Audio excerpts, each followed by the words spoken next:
السلام علیکم، زه یم ریاض همکار او نن تاسو ته په یوه نوي ویډیو کې حاضر شوی یم. په دې ویډیو کې به زه تاسو ته دروښیم چې موږ څنګه کولی شو چې د بل چا د فیسبوک سټوري که هغه کې ویډیو وي یا انځور څنګه خپل موبایل ته ډاونلوډ کړو. نو زه د ویډیو په طرف تاسو ګورئ همکار سکلز یوټیوب چینل، زه یم ریاض همکار. راځئ چې شروع کړو. نو د دې لپاره به تاسو راشئ خپل پلی سټور به راخلاص کړئ او له پلی سټور څخه به تاسو یو اپلیکیشن را ډاونلوډ کړئ. د دې اپلیکیشن د مونوکای ټال کټ، نو دا به تاسو سرچ کړئ او دغه اپلیکیشن به تاسو ته راشي. د اپلیکیشن به تاسو ډاونلوډ کړئ. ما ډاونلوډ کړی دی، زه به یې اوپن کړم.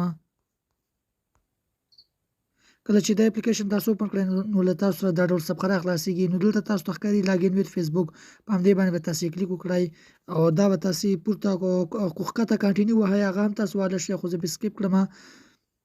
کله چې دا تاسو سکیپ کړئ نو له تاسو سره به دا ډول صفحه راخلاصه شي. کله چې له تاسو سره دا ډول صفحه راخلاصه شوه نو په دې ځای کې تاسو د خپل فیسبوک اکاونټ نمبر او پاسورډ انټر کړئ او خپل فیسبوک اکاونټ به په دې ځای کې راخلاص کړئ. نو دا د ما د خپل فیسبوک اکاونټ نمبر او پاسورډ انټر کړل، هغه څخه اوس زه په لاګین باندې کلیک کوم او اوس به په دې اپلیکیشن کې موږ ته دغه فیسبوک اکاونټ راخلاص شي. نو دا ده چې دغه فیسبوک اکاونټ موږ په دې اپلیکیشن کې راخلاص کړ. نو اوس به تاسو ښکته راشئ او په دې ځای کې به تاسو په دې سټوري باندې به تاسو کلیک کړئ.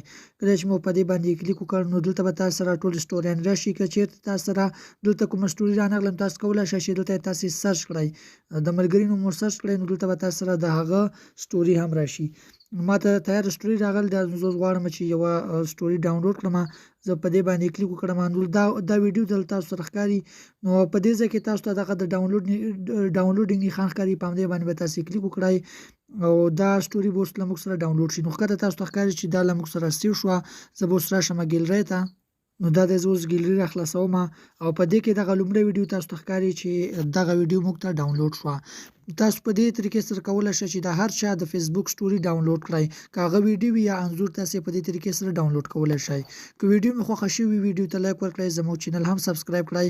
ملاویږو په داسې نورو ښکلي ویډیوګانو کې. تر بلې ویډیو مو د خدای په امان.